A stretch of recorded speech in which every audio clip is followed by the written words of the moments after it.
Assalamualaikum warahmatullahi wabarakatuh. Perkenalkan, nama saya Muhammad Fahri Maulana dan rekan saya Muhammad Ainun Nizar.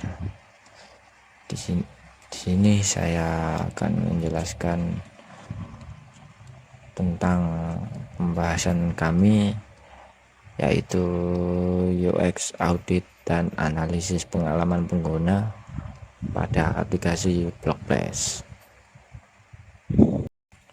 Profil aplikasi tersebut pada analisis UI UX audit kali ini adalah Blockplace. Aplikasi ini merupakan sebuah permainan video atau game bergenre puzzle kasual yang tersedia secara luas di platform mobile, Android atau iOS.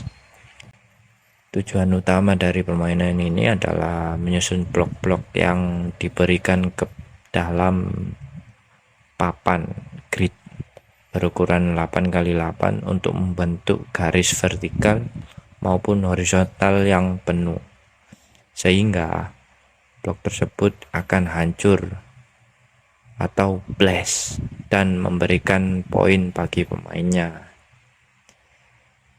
Tujuan kami mengambil aplikasi Blockplace ini untuk improvisasi UX-nya, karena meskipun game ini memiliki core mekanik yang sangat kuat dan menghibur, terdapat beberapa keluhan berulang dari pemain atau pain points yang merusak ritme dan pengalaman bermain.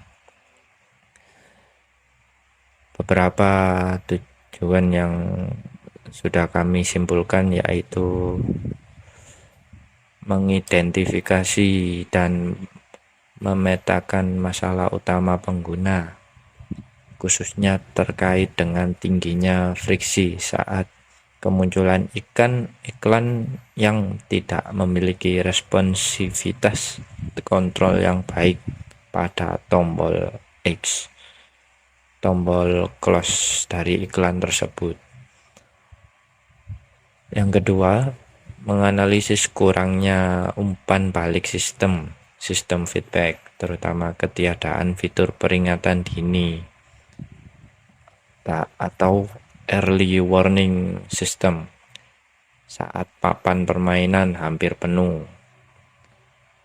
Menyediakan usulan solusi desain antarmuka dan interaksi yang lebih empatik, modern, dan tidak mengganggu alur psikologis pemain, serta merancang rancangan alur user flow yang baru berdasarkan solusi tersebut. Di sini analisis kami menggunakan metode design thinking, yaitu tahap empatis, tahap define, tahap iterate, dan tahap prototype dan tes. Yang pertama ada tahap empatis. Dari hasil observasi kami, dilakukan memainkan langsung aplikasi Blockplace dan melakukan studi komparasi dengan aplikasi kompetitor, yaitu Blockcrash. Hasil observasi menunjukkan bahwa Blockplace sangat berfokus pada kecepatan dan instant gratification atau kepuasan instan melalui sistem kombonya. Namun UI UX Blockplace memiliki beberapa masalah usability. Yang pertama, monetisasi friction. Iklan sering kali muncul secara penuh full screen di tengah sesi. Tombol penutup iklan, yaitu X, memiliki hitbox area sentuh yang terlampau kecil, sehingga pemain seringkali secara tidak sengaja terlempar ke halaman Play Store yang memicu rasa frustasi yang besar. Yang kedua, ketiadaan feedback.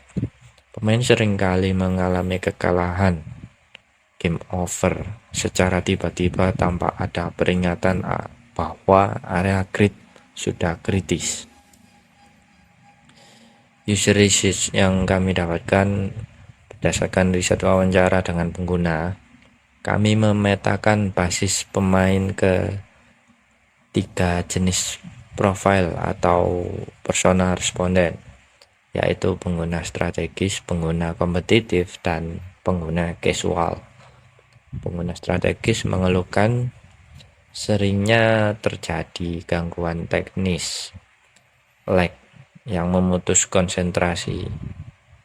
Pengguna kompetitif sangat merasa terganggu dengan iklan dan sulitnya tombol untuk dilewati. Sementara pengguna casual merasa game ini kurang memiliki indikator seperti getaran atau kedipan saat hampir kalah, dan visualnya dianggap terlalu kuno atau kekanak-kanakan. Selanjutnya kita ke tahap pertama, yaitu empatisme.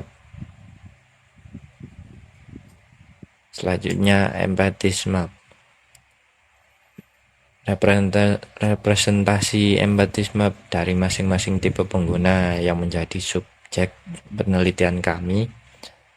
Yang pertama dari responden pertama, yaitu Nuha. Dari kolom pertama, game ini asah strategi, tapi paling mengganggu itu kalau lag. Yang kedua dari Things, ingin visual balok yang memiliki gestur dan game yang stabil. Dari Das, bermain teliti, merestart aplikasi jika lag atau logout. Jika lag. Yang selanjutnya fokus menyusun strategi namun penuh dengan tampilan monoton. Dari responden kedua, yaitu Sabita. Dia selalu mengadu skor. Sayangnya iklannya susah ditutup. Yang dari Things, membutuhkan fitur peringkat global atau multiplayer secara langsung. Menghapus. Selanjutnya yang DOS, menghapus riwayat aplikasi jika iklan error, bermain cepat. Selanjutnya tertantang mengalahkan skor, namun mudah tersulut emosi.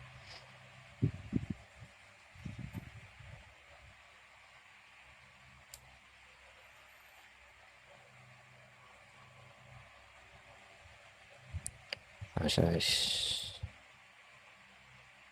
ready.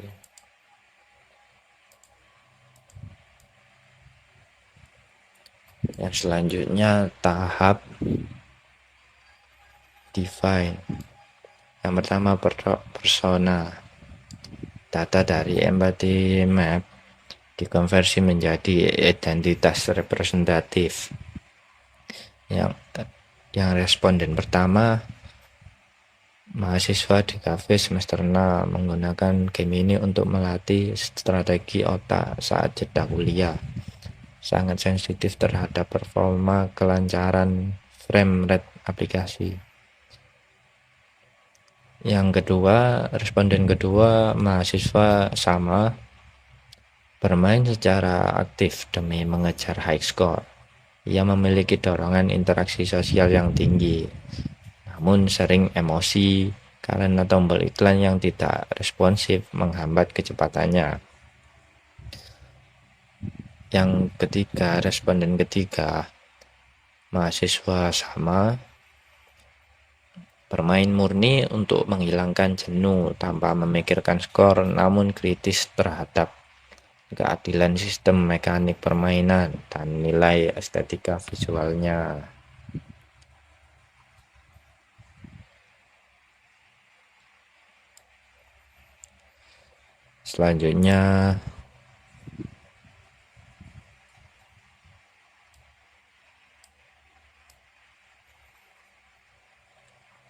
Selanjutnya prioritas permasalahan atau pain point.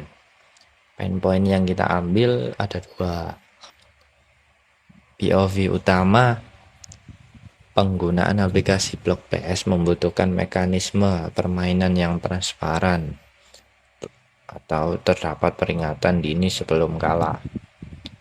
Sistem navigasi penutupan iklan yang responsif dan estetika antarmuka yang modern. Karena masalah teknis tombol iklan serta game over yang mendadak sangat merusak ritme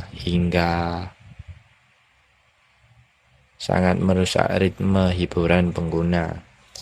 Yang kedua, problem statement. Pengguna aplikasi Block Flash membutuhkan pengalaman bermain yang adil dan tidak interupsi secara buruk.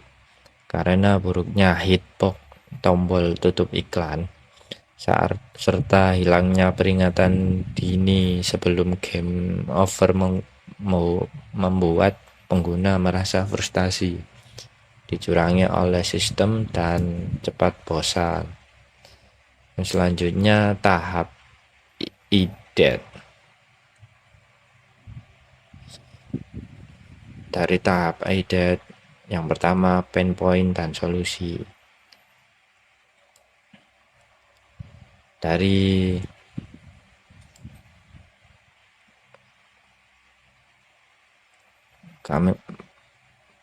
pertanyaan kami menggunakan HMW atau How Might We. Yang pertama, bagaimana kita merancang mekanisme tombol tutup iklan agar tidak merusak kenyamanan kontrol pengguna. Solusinya memperbesar hitbox tombol X, menggeser ke area ergonomis jempol, atau menerapkan gestur usap atau swipe. Yang kedua, dari fokus feedback mekanik. Pertanyaannya, bagaimana kita memberikan indikator peringatan saat ruang papan hampir habis agar tidak kalah mendadak. Solusinya, papan grid berwarna merah berkedip saat kritis. Fitur getaran haptic feedback atau timer, suara warning.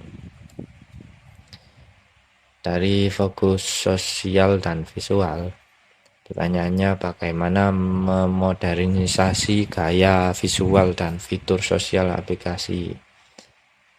Solusinya menerapkan dark mode beraction gradasi, balok berekspresi, dan fitur multiplayer.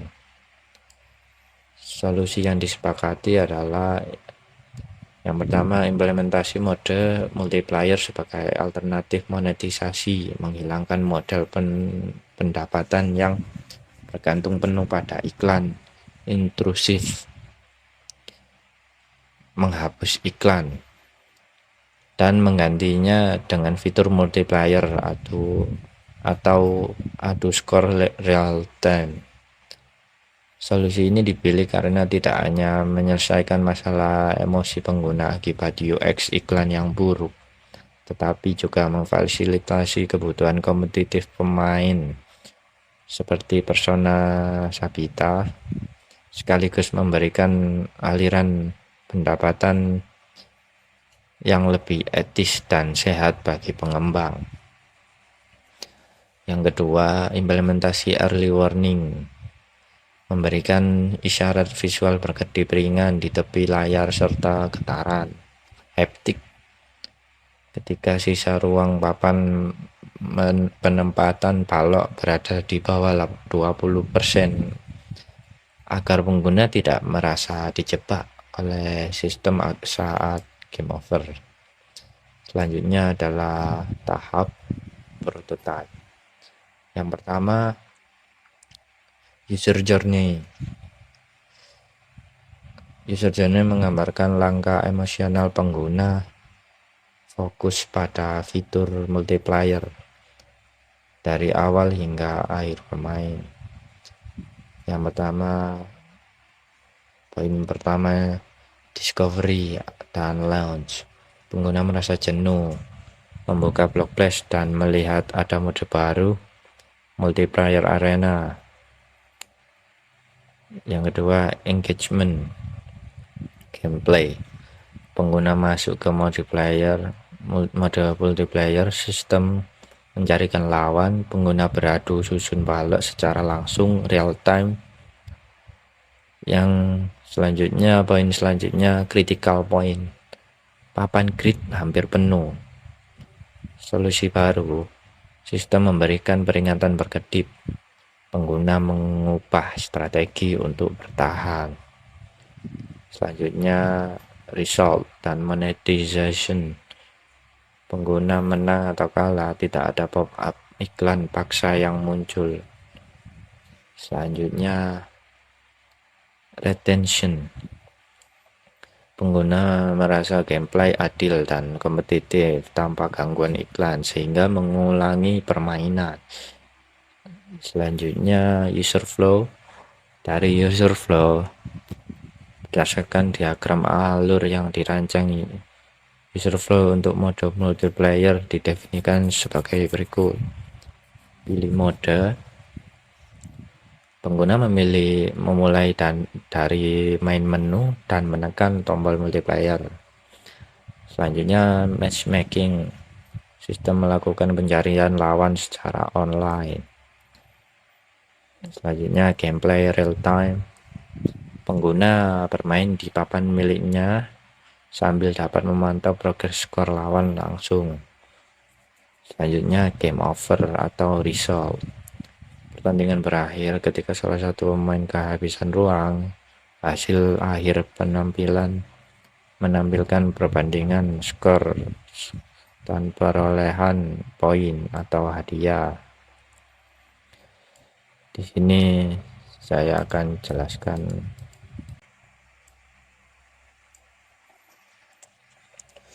Yang pertama dari awal, yaitu start atau membuka aplikasi game.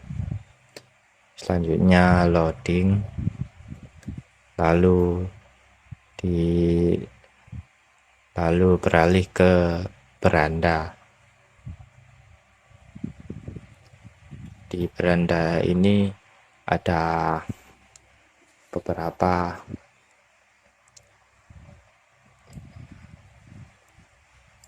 di mode ini. Beranda ini ada beberapa tombol, yaitu ada mode adventure, ada klasik, ada multiplayer, ada more game, dan di bagian atas ada halaman pencapaian. Di sini user diberikan 4 pilihan. Yang pertama ini adventure. Jika diklik mode adventure, user diarahkan ke halaman level untuk memilih level. Selanjutnya halaman bermain, dan hasil akhirnya jika kalah bisa retry, bisa user klik tombol retry. Jika menang, klik tombol next, kembali ke halaman bermain. Jika user klik mode klasik, lalu dilarikan ke halaman bermain dengan skor tanpa batas.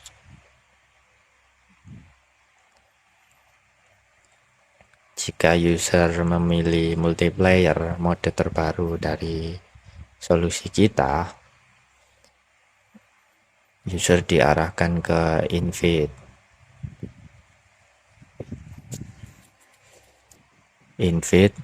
lalu user diberikan dua pilihan, yaitu join codec matching atau create matching.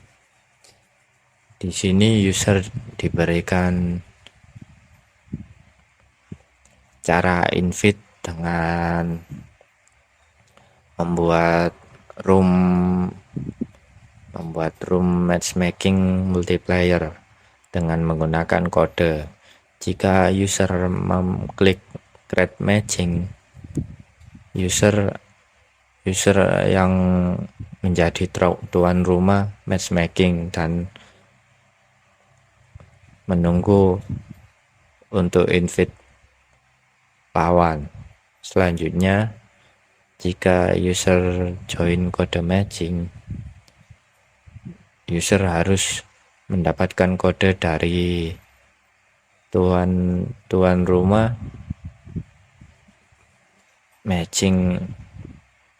matchmaking tersebut. Selanjutnya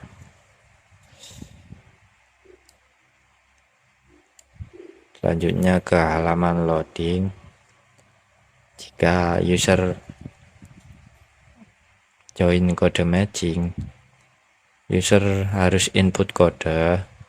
Jika user membuat room atau membuat matching,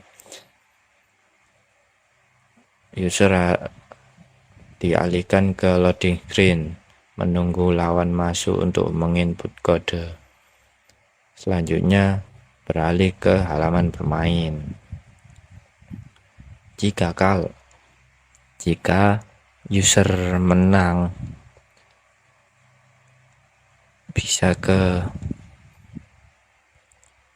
matching ulang, lalu kembali ke halaman bermain, atau kembali. Jika kalah juga sama, tombol kembali ke halaman invite untuk invite lawan yang lain. Di pilihan more game, di sini ada beberapa minigame dari pihak Blockplace seperti Sudoku, seperti Tic-Tac-Toe, dan lainnya.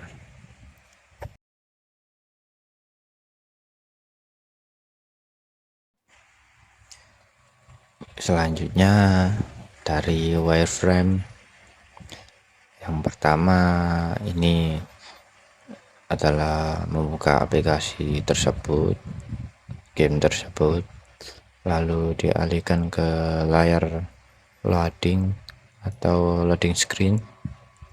Selanjutnya di beranda inilah jadi mode baru tersebut.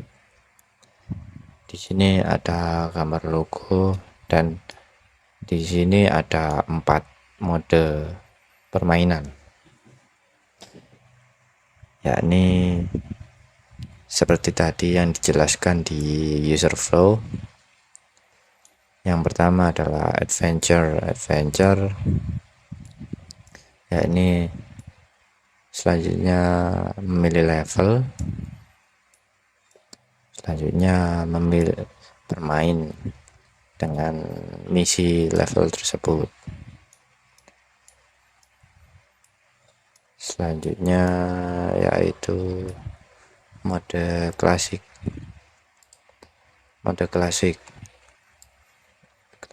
yaitu langsung bermain tanpa batas dengan memperbanyak poin. Selanjutnya mode baru yang kita usulkan yaitu mode multiplayer. Setelah mengklik multiplayer, kita dialihkan ke halaman dua pilihan yaitu create match atau join match. Di create match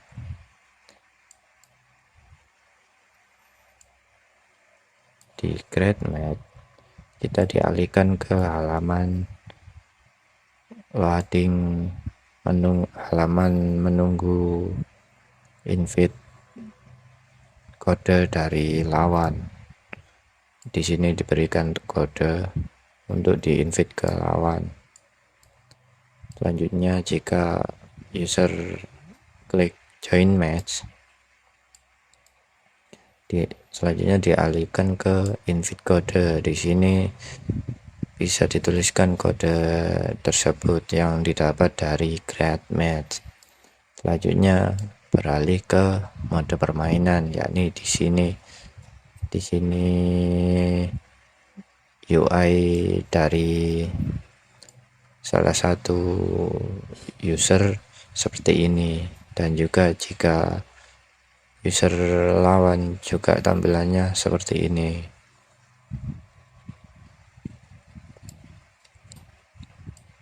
Selanjutnya jika klik tombol kembali, dialihkan ke sini, ke halaman invite.